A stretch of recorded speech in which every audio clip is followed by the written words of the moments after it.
teman-teman. Di saat ini kami kelompok 1 akan mempresentasikan hasil kerja kelompok kami lewat video pembelajaran dengan topik mempelajari agama dan budaya populer. Jadi Ibu dan teman-teman, sesuai yang tadi sudah dijelaskan, bahwa kelompok kami akan membahas tentang mempelajari agama dan budaya populer. Studi tentang agama dan budaya populer memiliki relevansi yang signifikan karena budaya populer memainkan peran penting dalam membentuk identitas, nilai, dan komunitas manusia modern.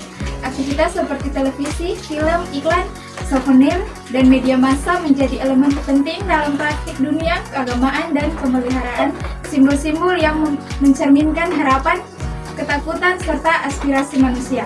Istilah budaya populer masih memiliki makna yang jelas mengingat penyebarannya yang luas di masyarakat. Maka sejak pertengahan abad ke-20, studi budaya populer menjadi tidak terpisahkan dari analisis tentang budaya elit yang seringkali berhubungan dengan demokratisasi modern di Barat. Budaya populer telah berkembang sebagai bagian dari proses sosial yang lebih besar yang menghubungkan masyarakat dengan bentuk demokrasi kontemporer. Nah, jadi teman-teman, budaya populer mengalami perkembangan di dalam kalangan modern dan pasti ada penerimaan dan penolakan di tengah-tengah seniman modern yang menerima hal ini. Budaya populer mengalami perbedaan pandangan. Kadang-kadang mereka menerima sebagai adanya kecenderungan untuk memandang budaya populer sebagai dominan massa yang dianggap kurang bernilai atau rendah dibandingkan seni tinggi atau seni rupa. Namun ada juga yang dianggap sebagai sumber inspirasi yang berharga.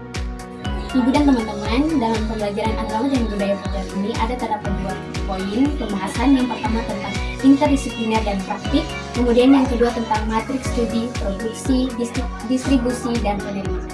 Kita masuk pada poin yang pertama, yaitu interdisipliner dan praktik. Pendekatan interdisipliner. Studi tentang agama dan budaya populer berada di persimpangan berbagai disiplin ilmu, seperti sejarah, sosiologi, dan linguistik.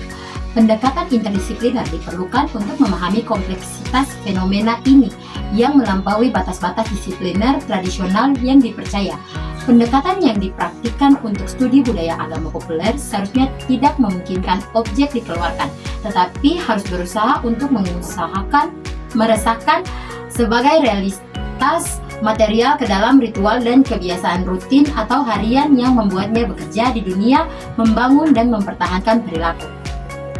Ya, jadi ibu dan teman-teman, agama yang hidup merupakan fenomena kompleks dan kuat, sedangkan studi budaya populer tidak memiliki struktur tetapi atau stabilitas jangka panjang yang mapan.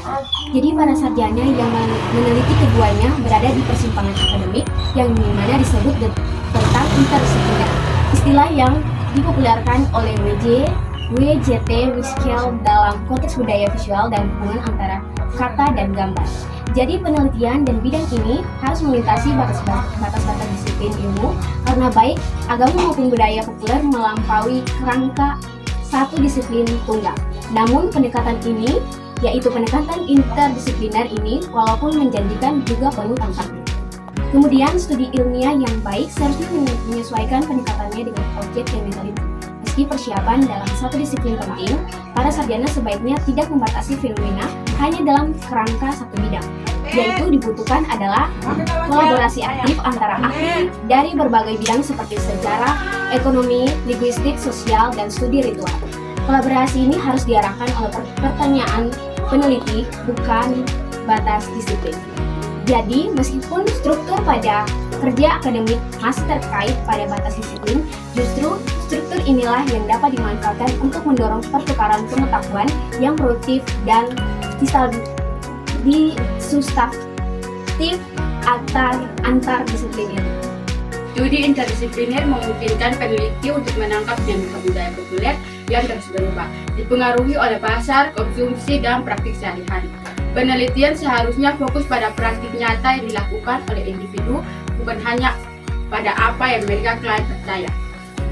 Media dan artefak memainkan peran penting dalam budaya populer, dan para peneliti perlu memperhatikan materialitas objek untuk memahami makna yang terkandung di dalamnya. Pendekatan yang tepat harus mengakui bahwa objek-objek ini berfungsi dalam konteks ritual dan kebiasaan sehari-hari, bukan hanya sebagai sarana untuk menyampaikan makna. Ya, Ibu dan teman-teman, kita masuk pada poin yang kedua, yaitu matriks studi yang di dalamnya mencakup produksi, distribusi, dan juga penerimaan. Ya, studi humanistik sangat cenderung fokus pada objek itu sendiri, karena secara tradisional dipraktikan. Misalnya, sejarah seni, menghadiri kejeniusan seniman dan hidupnya, atau dengan gaya atau fitur formal dari pekerjaan yang diproduksi oleh artis. Bahkan, karena makna, suatu hal terus dilahirkan kembali dengan setiap pertemuan dengan atau menggunakan objek. Kita harus memperhatikan penyebaran objek dan tanggapan pemirsa, serta lembaga-lembaga atau museum untuk itu. Dengan distribusi kita memiliki pemasaran, transmisi, dan tampilan artefak, segala sesuatu yang terjadi pada produk komersial setelah meninggalkan pabrikan dan sebelum dimanfaatkan di tangan konsumen. Penerimaan adalah area studi yang lebih bervariasi di antara para sarjana dan menuntut lebih banyak perhatian di sini.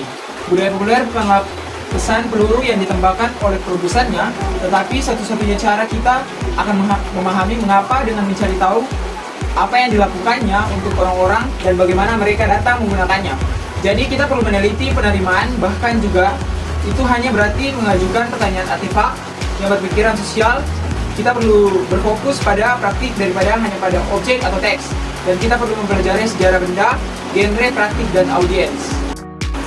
Sejarah agama dan budaya populer mungkin merupakan salah satu aspek ladang yang paling dipelajari.